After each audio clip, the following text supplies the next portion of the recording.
गणेशाय नमः। मोर छठ, मोराई छठ। सभी भक्तों को मोर छठ की हार्दिक शुभकामनाएं। पूजन सामग्री, आप एक थाली लगा लीजिए पूजन सामग्री के लिए। कलश, जल एवं गंगा जल। पूजा स्थल हेतु स्वच्छ आसन व मंडल। गेहूँ, चावल, हल्दी, कुमकुम, अक्षत, रोली, सुपारी, पान के पत्ते, लौंग, इलायची, दीपक, धूप, अगरबत्ती, पुष्प, पुष्पमाला, मौसमी फल, केला, नारियल, सिंघाड़ा, अमरूद, नींबू, गन्ना, ईख भी कहते हैं इसे, मिट्टी का चूल्हा, नई मिट्टी के बर्तन, ठेकुआ, खजूर, चावल, आटा से बने पकवान, दूध, दही, घी, शक्कर, करवा, कलश में जल व आम्र पल्लव, पल्लव यानी आम के पत्ते, सूप डाला जिसमें अर्घ्य अर्पित किया जाता है। संकल्प।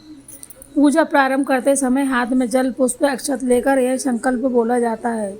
ओम सुप्रभाते अहम मोराई छठ व्रतम करिष्ये। भगवान सूर्यदेव की कृपा एवं माता छठी मैया के आशीर्वाद हेतु सुख समृद्धि, संतान, सौभाग्य, स्वास्थ्य एवं परिवार की मंगल कामना से मैं यह व्रत श्रद्धा एवं विश्वास पूर्वक संपन्न करूंगी। पूजा विधि। व्रत जो व्रत करते हैं उन्हें प्रातः काल स्नान करके स्वच्छ वस्त्र धारण करना चाहिए। व्रत करने वाले घर परिवार शुद्ध सात्विक आहार ग्रहण करना चाहिए। नदी, तालाब, सरोवर या कुएं के जल से स्नान कर अर्घ हेतु कलश भरें। सूर्यास्त व सूर्योदय के समय सूर्यदेव को जल, दूध, पुष्प व प्रसाद यानी ठेकुआ भी बोलते हैं किसी क्षेत्रीय भाषा में, अर्पित करें। संध्या अर्घ। अस्ताचलगामी सूर्य को अर्घ्य देवे, यानी कि जब सूर्य नारायण भगवान अस्त होते हैं, जब उषा काल। उदयाचलगामी सूर्य को अर्घ्य देना, यानी कि जब सूर्य उदय होते हैं। व्रती निर्जला उपवास करते हैं और दूसरे दिन उद्यापन के साथ प्रसाद ग्रहण करते हैं। मोराई छठ की एक पुरानी भी कहावत है, पुरानी भी कहानी है। आपको जो भी पसंद आए वो आप कहिए, और अगर मान लीजिए और दूसरी कोई कहानी है इनके अलावा तो आप मुझे कमेंट्स बॉक्स में लिखिए। प्राचीन काल में, ये दूसरी कहानी है, प्राचीन काल में राजा प्रियव्रत की संतान न होने का कारण वे दुखी रहते थे। महर्षियों के परामर्श से उन्होंने सूर्य उपासना और छठी माता का व्रत किया। छठी मैया के आशीर्वाद से उन्हें पुत्र रत्न प्राप्त हुआ। तब से यह व्रत संतान और परिवार की समृद्धि हेतु किया जाने लगा। मोराई छठ की और एक कहानी है नई वाली।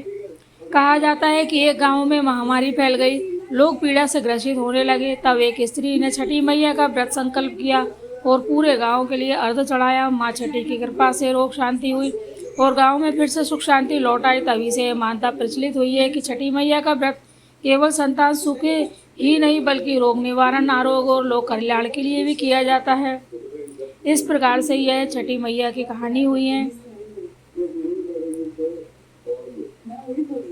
जय हो छठी मैया, जैसे सबकी रक्षा की वैसे हमारी भी रक्षा करें। कहानी सुनने वाले की, कहने वाले की रक्षा करें। महत्व।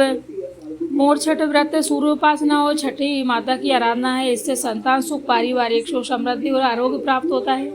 व्रती के जीवन में अनुशासन, सात्विकता और शुद्धता आती है। समाज में एकता, सहयोग, सामूहिकता का आदि संदेश मिलता है।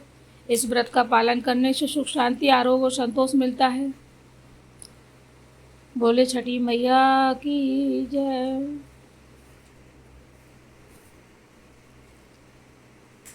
छठी मैया के लिए दो लाइन करते हैं। छठी मैया लय सुख समृद्धि, संतान सौभाग्य और आरोग्य वरदान। बोलो छठी मैया की जय हो। बोलो सूर्य नारायण भगवान की जय। भक्तों, आप सभी को हार्दिक शुभकामनाएं। छठी मैया आपको आपकी मनोकामनाएं पूर्ण करें। कथा सुनने के लिए धन्यवाद। मेरी चैनल है @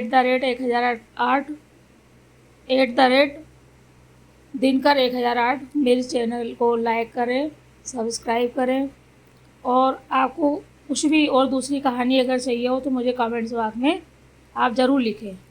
धन्यवाद।